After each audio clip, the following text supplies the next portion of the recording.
જે આપણે ગુજરાતી સાહિત્યમાં ગાંધી યુગના પ્રેરક બળો એવા વિષય ઉપર વાત કરીશું. સાહિત્યમાં જુદી જુદી રીતે યુગ વિભાજનો આપણે ત્યાં થયા. ખાસ કરીને અર્વાચીન સાહિત્યમાં પણ મધ્યકાળનું એક આખું સાહિત્ય વિશાળ ફલક ઉપર, જેને આપણે 11મી સદીથી શરૂ કરીને 17મી 18મી સદી સુધી ગણાવી શકીએ. મધ્યકાળની વાત બહુ અલગથી જુદી રીતે થઈ શકે, પણ અર્વાચીન ગુજરાતી સાહિત્ય એની શરૂઆત આપણે આમ તો 1850થી થઈ એવું કહી શકીએ. 1850 પછીનો જે આખો સમયગાળો, આમ તો 1850થી 1950 સુધીનો, એ અર્વાચીન ગુજરાતી સાહિત્ય છે.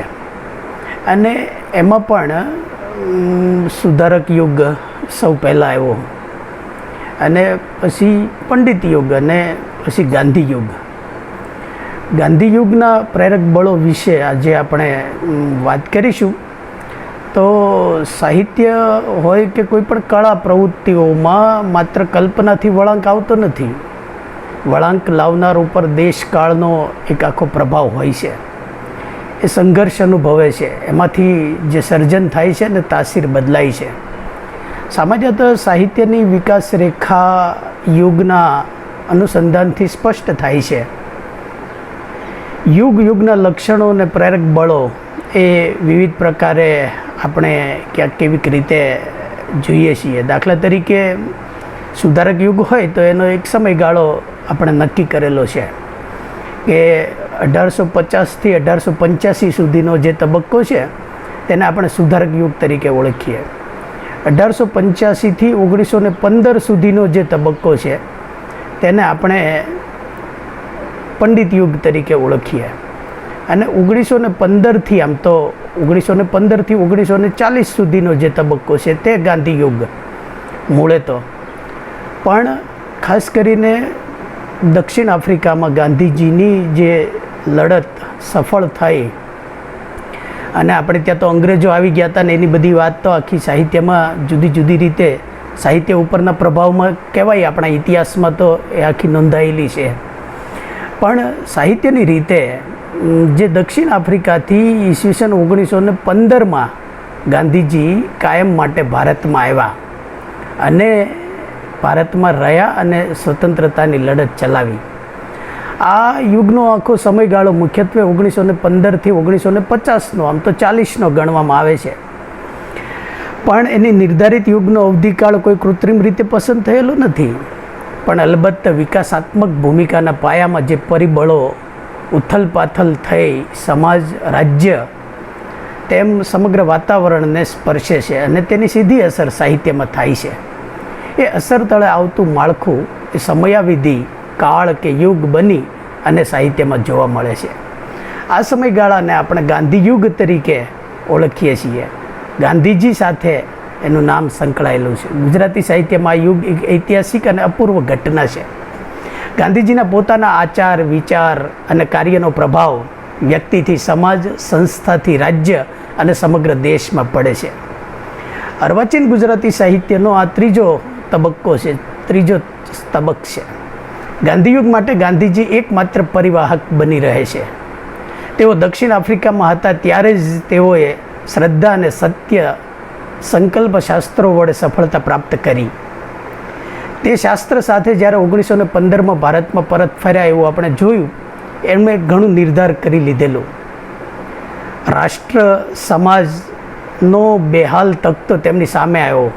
તેઓએ ઈસવીસન 1915માં અમદાવાદમાં સત્યાગ્રહ આશ્રમની સ્થાપના કરી.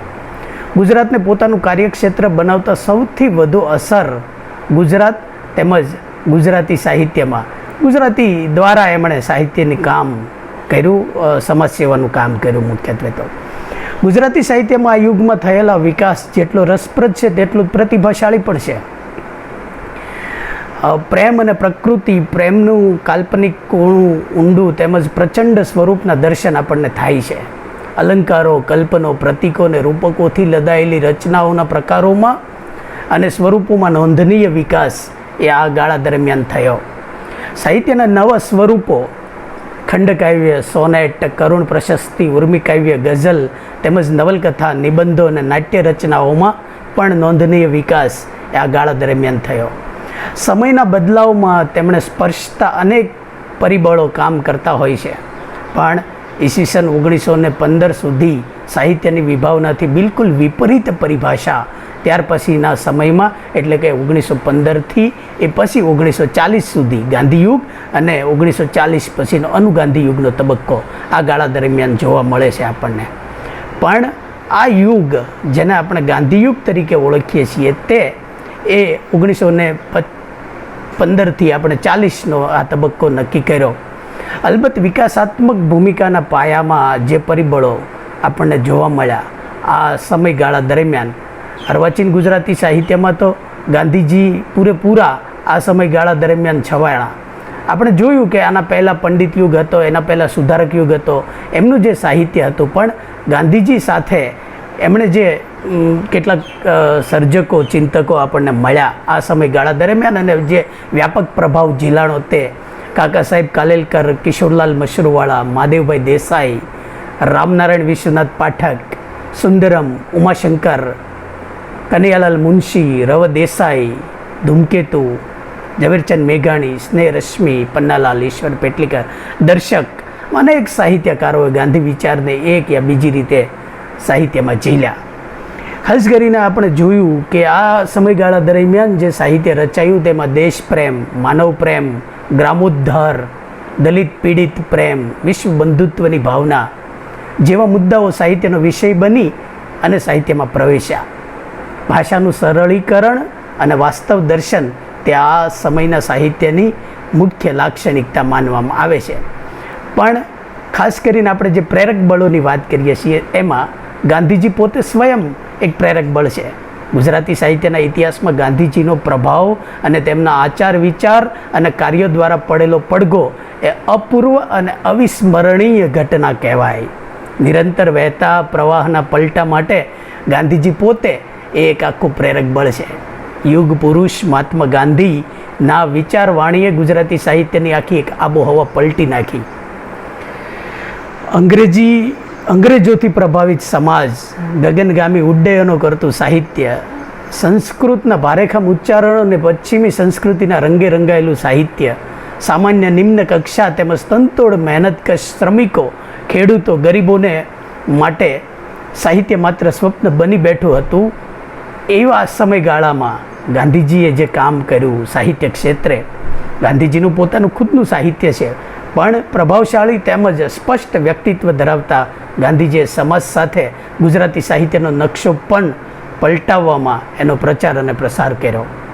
ખાસ કરીને એમનું ક્ષેત્ર તો પત્રકારત્વનું ક્ષેત્ર હતું. સીધી વાણી અને સરળ સાહિત્યનો આગ્રહ એમણે સેવ્યો. દંભ, આડંબર અને વક્રોક્તિને જાકારો મળ્યો. ભલા ભોળા સામાન્ય માનવી માટે સાહિત્ય એ આદર્શ બનવા લાગ્યું. આપણે જોયું કે જે દંભ આડંબર હતા એ ગયા. ગાંધીજીના પગલે સૌ સાહિત્યકારોએ પોતાનો ફાળો આપવા લાગ્યા. જે આ પ્રકારનો પ્રયોગ કરવામાં શરમ અનુભવતા તેમાં ગર્વનો રણકારો પણ સંભળાયો. સામાજિક ક્ષેત્રથી સાહિત્ય સુધીનો જે પડઘો આપણને સંભળાય છે તે ભારત આવ્યા બાદ ગાંધીજી એક સામાજિક કાર્યકર્તા તેમજ દૃષ્ટા બનીને સમાજ ઘડતર માટે કેટલાક કાર્યો હાથ ધર્યા. એક વર્ષના સતત અવલોકન બાદ સૌપ્રથમ તેમણે ખેડૂતો તેમજ શ્રમિકોની સ્થિતિ સુધારવાનો પ્રયત્ન કર્યો. 1915માં સત્યાગ્રહ આશ્રમની સ્થાપના કરી ખેડૂતો અને શ્રમિકોને શોષિત દશામાંથી બહાર લાવવાનું કામ પણ ગાંધીજીએ આ સમયગાળા દરમિયાન કર્યું. 1915માં જે સત્યાગ્રહ આશ્રમની સ્થાપના થઈ એમાંથી એક આખો વ્યાપક સમુદાય એ આ જનસમૂહ સાથે જોડાયો અને એને બહાર લાવવાનું કામ પણ ગાંધીજીએ બહુ સરળ અને સાદી રીતે કર્યું. ગાંધીજીના પગલે સૌ સાહિત્યકારોએ પોતાનો ફાળો પણ આપવા લાગ્યા. જે આ પ્રકારનો પ્રયોગ કરવામાં શરમ અનુભવતા તેમણે ગર્વનો રણકો પણ સંભળાયો. ગાંધીજીનું વ્યક્તિત્વ, એની સોડમ માત્ર ગુજરાત નહીં, ગુજરાતી સાહિત્ય નહીં, પરંતુ ભારત તેમજ સમગ્ર વિશ્વમાં પણ પ્રસરી અને વિશ્વ શાંતિ અને વસુદેવ કુટુંબકમનો મંત્રોનું આર્થીકરણ કર્યું. નીતિ, ધર્મ, સમાજકારણ, અર્થકારણ, ઇતિહાસ, કળા, સાહિત્ય, શિક્ષણ દરેક ક્ષેત્રમાં એ બદલાવ આવવા લાગ્યો.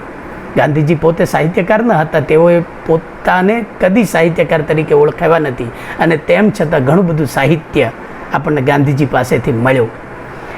નવજીવન, યંગ ઇન્ડિયા અને હરિજન બંધુના લખાણો તેમજ હિન્દ સ્વરાજ, સત્યના પ્રયોગો, આરોગ્યની ચાવી, અનાસક્તિ યોગ, મંગલ પ્રભાત, વ્યાપક ધર્મ ભાવના, દક્ષિણ આફ્રિકાના સત્યાગ્રહનો ઇતિહાસ જેવા એમના પુસ્તકોમાંના ભિન્ન ભિન્ન અનુભવો અને વિચાર દર્શનો વડે લોકોનો વિશ્વાસ મેળવ્યો.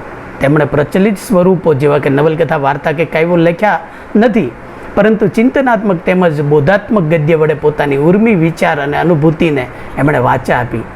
ગાંધીજીની ઉત્તમ આત્મકથા સત્યના પ્રયોગથી તો આપણે સૌ વાકેફ હોઈએ. ઉત્તમ આત્મકથા જે ગુજરાતી સાહિત્યને મળી તે ગાંધીજી પાસેથી મળી. પણ સામાજિક અસમાનતા સાહિત્યમાં પ્રવેશી ચૂકી હતી આ સમયગાળા દરમિયાન. સાહિત્ય તે માત્ર ભદ્ર વર્ગના લોકો માટે કે લોકોના શોખને વિશે ગણાતું હતું. સાહિત્યકારો પોતે પણ ગર્વ અને અહંકારથી લદાયેલા રહેતા, જેઓ કહેતા કે જે લોકો સમજે અને અમારી વાહ વાહ કરી જાણે તે લોકો માટે અમારું સાહિત્ય છે. આ જાતની સાહિત્ય અને સમાજ વચ્ચેની સમજણ ચાલી આવતી હતી, તેને દ્રઢ મૂળથી નેસ્ત નાબૂદ કરવાનું કામ એ સૌથી કપરું હતું, અને એ પૂજ્ય બાપુએ, ગાંધીજીએ આ યુગ સમયગાળા દરમિયાન કર્યું, અને આમ લોકો સુધી, આમ લોકો માટેનું સાહિત્ય એ રચાયું. ખાસ કરીને શિક્ષિત, અલ્પશિક્ષિત, ઊંચ નીચ, મોટા નાના જેવા ભેદો એમાં દૂર થયા. હળ હાંકતો ખેડૂત કે કોશ હાંકતો કોશિયો કે મજૂરી કરતો મજૂર કે ગરીબ કે ભિખારી, ગામડાનો અબૂધ, સૌ કોઈ એ આ સાહિત્યના એનો રસનો વિષય બન્યું, અને એમાં એ ભાગ લેતા થયા, એમાં જોડાતા થયા, એ વાંચતા થયા. ગાંધીજીના સામાજિક કાર્યોની અસર એ સાહિત્યમાં ઝીલાઈ અને ગામડે ગામડે ફર્યા, અને ગ્રામોદ્ધાર કરવાની નેમ એમણે ઉપાડી, અને લોકોમાં મૂળમાં રહેલી જે અંધશ્રદ્ધા, જડતા, વહેમ, અજ્ઞાનતા એને દૂર કરીને માનસિક વિકાસ માટે એમણે પ્રયત્નો કર્યા. સ્વરાજ મારો જન્મસિદ્ધ હક છેની સાચી ભાવના લોકોમાં પ્રસ્થાપિત કરી. અંગ્રેજોની જો હુકમી અને શોષણ નીતિ સામે લોકોને જાગૃત કર્યા. રોગીઓની સેવા કરીને સમાજની સહાનુભૂતિ પણ મેળવી. સ્ત્રીઓમાં વ્યાપેલા નૈતિક દુરાચરણોને એમણે દૂર કર્યા. આંધ્રમાં ચાલતી દેવદાસી પ્રથા નાબૂદ કરાવી. લોકોમાં સાદા, સ્વચ્છ અને સીધા સરળ પોશાકની હિમાયત કરી. લગ્ન, વૈધવ્ય, સામાજિક રૂઢિઓ, બાળ વિધવા, અબળા તેમજ સ્ત્રીઓના હક અને આત્મજાગૃતિ માટેની કેળવણી આપી. આખો પડઘો ગુજરાતી સાહિત્યમાં પણ પડ્યો. આ મુદ્દાઓ ગુજરાતી સાહિત્યમાં મુખ્ય વિષય બનીને કોઈક રીતે, કોઈક સ્વરૂપ દ્વારા, વાર્તા છે કે નવલકથા છે કે કવિતા છે કે એ દ્વારા આપણે ત્યાં ગુજરાતી સાહિત્યમાં આ સમયગાળા દરમિયાન જોવા મળ્યા. આપણી સંસ્કૃતિ એ સાચી સંસ્કૃતિ છે. સંસ્કૃતિના ઉદ્ગાતા બની અંગ્રેજી કેળવણીના મોહમાંથી સૌને એમણે છૂટા કર્યા. અંગ્રેજી કેળવણી સામે ભારતીય પરંપરા અને સંસ્કૃતિનું જતન કર્યું. આપણે જોયું કે આ સંસ્કૃતિનું જતન એ એમણે જે રીતે કર્યું એમાં ગાંધીજીની એક આખી યુગ ભાવના ઝીલાઈ.